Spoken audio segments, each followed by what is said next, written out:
maaliif siin jennaan akka macaafatti iddoo kanaan nu taate Efesoon ilaallaa Efesoon boqonnaa afur illee ilaallanii Efesoon boqonnaa afur lakkoofsa 6 irratti qaba. Efesoon boqonnaa 6 lakkoofsa boqonnaa maali bana laala Waaqayyo fi Abbaan waan hundumaa tokkicha inni waan hundumaa irra jira waan hundumaa hojjeta iddoo hundumaa sin jira fakkeenyaaf. Okay, keeyyatuma kana afaan Amaariffaa በሁሉም የሚሰራ በሁሉም የሚኖር hunda keessa kan jiraatu jedha. Kanaafuu Waaqayyo bakka hunda jira yookaan immoo waan hunda keessaa inni hojjete jechuun wanni sun Waaqa jechuudha. Akkam amma maali akka sirriitti gabaatti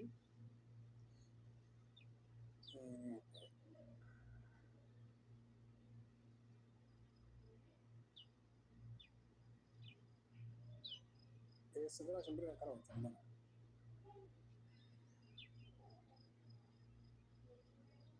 Efesoን አካን ይላከዋል ከሁሉ በላይ የሚሆን በሁሉም የሚሰራ በሁሉም የሚኖር አንድ አምላክ የሁሉም አባት አለ። ከሁሉ በላይ የሚሆን በሁሉም የሚሰራ ስኬሳን ከዋጠለ ወይ ምን ደች ካካስ ዘደገሩ ወንጌላ keessatti fi macaafota biraa keessatti akkasoo ofiin jedheen jira ofiin kanaafuu kun bare Waaqayyo qaama hunda waan hunda keessaan hojjeta jedha barfaqe nafsi keessaa waa hojjeta nabiyyi biraa keessaa waa hojjeta Yesuus keessaa waa hojjeta Waaqayyo nabiyyi keessaa waa hojjeta jechuun nabiyyi sun Waaqa jechuudha. Haaluma wal fakkaataadha fakkeenyaaf anaa fi abbaan tokko jedheefu Yesuus fi abbaan tokko ta'uu namantaa dhibbatti ati. Hai anamma men nabiyyoonni waa'een baroonni duraan darban jedhanii akka Kiristoos lafa kanarra deebi'aa turanii jiran akka isaanitti akkuma Yesuus Kiristoos dubbate kan jechuun Yesuus Kiristoos dubbatan kana kan dubbatanii jiran. Akka Yesuus dubbate dirqama hundinuu akka Yesuus dubbate kana dubbatuu qaban maaliif jennaan yoo Yesuus dubbate nuuf gaara akka ragaatitti. Okay? Maaliif jennaan waa wal fakkaataa fakkeenyaaf namni natti amanu Yesuus wantoota an dalage kana in hojjeta kan kana caalu sin hojjetaa jedhe. Ati ammoo na gaafattee eenyu faatu hojjetanaa jechuuf ragaa si dhiyeessuu qabu maaliif dubbiin Yesuus dhugaadha jettee ati waan amantuuf ragaan si kennu maali waan Yesuus jedhu qofa si kenna jechuudha. Fakkeenyaaf Yesuus warri natti amantan raajii an dalagu kana caalus dalaguu hojjechuu dandeettanii jedha. Waan an dalagu kana hojjechuu dandeettan kana caalus kan biraas hojjechuu dandeettanii jedha Yesuus. Akkas jechuun ani dirqama ragaa siifan barbaachisu. Sirriidha. Kanaafuu amma Yesuus garuu jaafa bakka biraatti kaasii nama barbaachisu. Yesuus maal hojjete?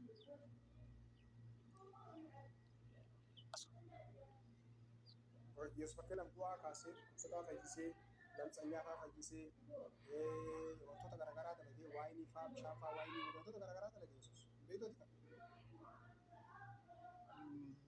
Amma fayyisaan jiran moore.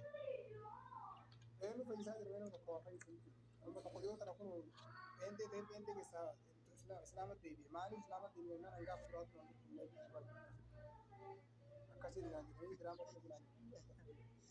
Namoonni kun nama tokko kan dhibee doktorri mirkaneesse dhibee tokkicha waan doktorri mirkaneesse kan doktor paastarii eentee birraqee fayye tokkichi jedhama kan doktorri dhugaadhaan as lakkaa'ee gosoota ta'uu lakkaa'e maaliif pirootestaruu paastarii biyyaalaa deemanii maallaqa waliin guranii biyya alamaan jiran beeka kam dhukkubsatee du'aa jira maaliif du'a paastarii yeroo akkas ta'e yoo Yesuus fayyisaa ta'e paastarii kanaaf fayyadaa jiru. Naa paastarii yoo sirriidha. Inni sirriidha garuu immoo kan fayyadama jiran fakkaata akka ilaaltu islaamaa kaasii ka'ee cidhaqee diraamaa dalagsiisan jechas deebi'anii maallaqa waan shaayii isaa kennaniif jechuudha. Waan jiru kun reyaaliidha. Gaafa kana asirratti nama jedha akkasuma. Ta'us danda'a ta'uu dhabuus danda'a hin beekamu. Ati fi keetiin dhugaadha jennee sobiniti. Dhugaadha jennee wanna harkaan kan qabannee fi wanna silaa ijaan argine. Ta'u kuni waan miidiyaati natti fakkaate ta'ullee mala ta'uu dhabuus danda'a. Dhugaarra buumamatti. Ati fi keetiin qabatamatti namni waan qabatamaa tokko qabanaan fi keetiin qabatamatti nama dhugaa dhukkubitti eegaltee taate.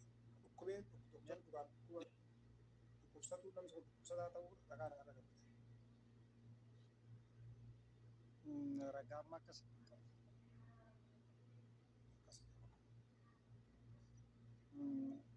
Beektee ammaan Yesuus Kiristoos Waaqa jedhee fudhachuudhaaf ofuma isaatii Waaqa jedhee nutti hime.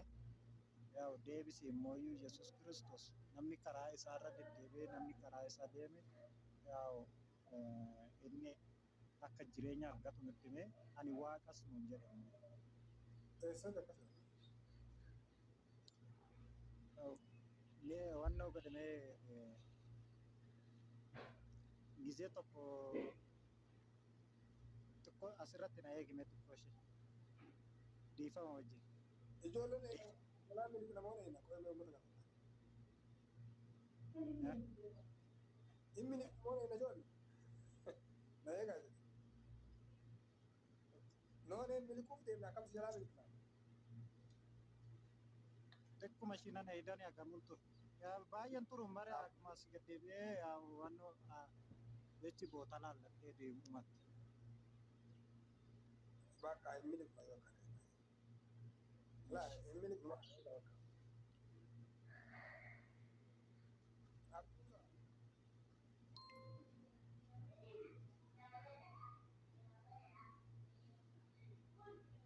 Social media kanarratti namni diimaan abdii Muusaa qofa kana jala isaarraa liqimsaa hin mirgeessan. Abdii Muusaa kolfatanii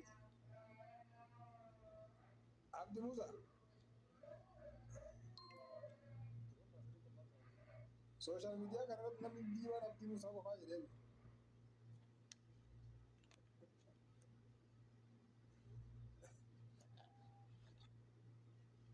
Abdii jirtaa? Namni mana manuu hin ta'u jiru jechuudha akkana guddina gootana bu'aan ganama namaaf balee yeroo inni waan akka yeroo kam Yesuus dalsa kam Yesuus lama jiru. kanaafuu Yesuus tokkichi waaqayyoon qabu moo qabu dhagaa fi deemu. Fakkeenyaan amma ati waaqa qabda moo qabdu yoo jette gaafa osoo haadhatee irraan dhalatin ati akka jechaa jirtu osoo gaafa haadhatee irraan dhalatin ani waaqa qabu eega dhalan dhammoo waaqa qaba jechuudha. Asoon dhalatin ture san dhabeeta. Lubbuutiyyatu waaqa bira jira lubbuutiyyatu jira gaafas.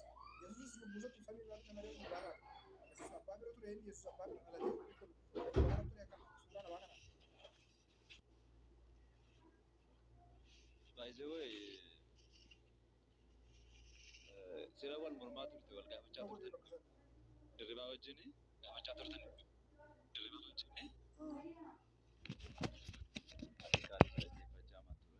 by the way, dirribaa malee buusteeti sila. Dirribaa malee Amma dirribaa nu buuse. dirribaa sila tun si gaafatu irraa darbatte dirribaa sila tun si gaafatu. Gabaasee amma kanaaf si jedha beekaati waa'ee namaatti si gaafatu waa'ee keessatti qottamu. Anama yaada kiristaana hedduu tolseenee bu'aa ture waan ta'eef kiristaanni yoo xiqqaate gara kanaas 40 ga'a. Nama yeroo buufnu yoo ragaa fidachuu yoo seera manaa hordofuudhaan yoo yookaan ammoo kennaaf neetwoorkiin sarkisillee fi buudhan. Amma dhageeffatu of ta'ii dubbadhu yeroo dubbattu mana keessatti of ta'ii dubbadhu. Maaliif waa'ee mucaa kanaa gaafii isaa deebistaa innaan anuma gaafadhu jettee isa waa'ee isaa irratti yoo ka deebistu. Waa'ee dirribaa ta'e waa'ee baqqalaa ta'e waa'ee baqqalaa cifa azaarullee ta'e yoo buute namni sun dhufee naa gaafatu maal yoo bu'e namni sun sababa mataa isaa qaba kan ittiin bu'e ittiin buusuuf jechuudha. Yookaan ragaa gaa dhiyeeffatu ragaa fidee yookaan dhiyeeffatu ati ragaan dhiyeeffatu kun ammoo akka itti gaafatametti deebisu. Fakkeenya afaan Ingiliffaatiin gaafatu afaan Ingiliffaatiin irraa deebisu. Amaariffaa yoo si gaafate Amaariffaan deebisu. Oromiffaarraa yoo gaafate Oromiffaarraa deebisu. Yoo seenaarraa gaafate seenaadhaan deebisu. Yoo waan biraatti irraa gaafates waan sanii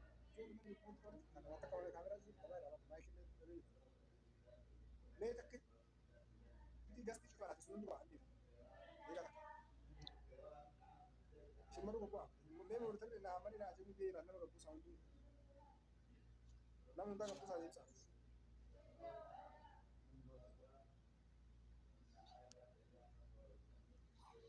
nama nda gabbu saa mooritaroonnis maayikii nama tokko daa'ijuu dadhabee kiyas qabu dadhabee nama hundaa buusaa abdii muusa hundaa qabu buusaa deemsa.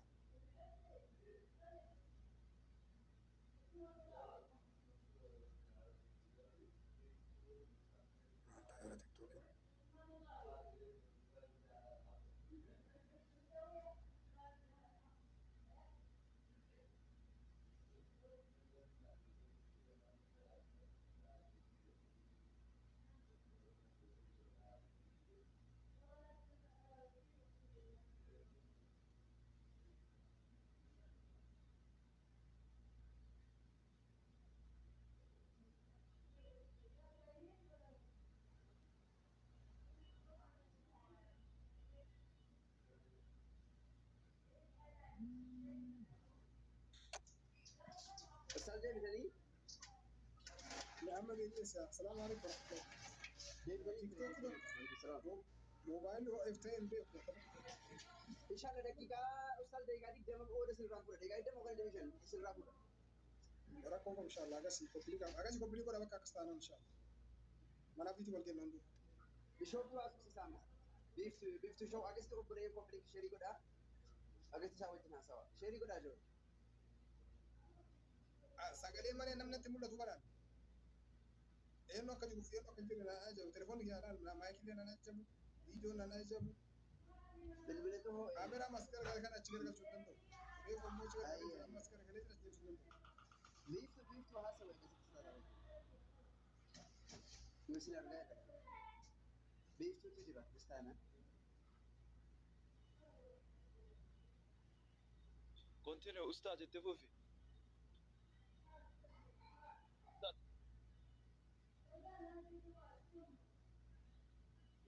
اوكي amma mul'atu aloo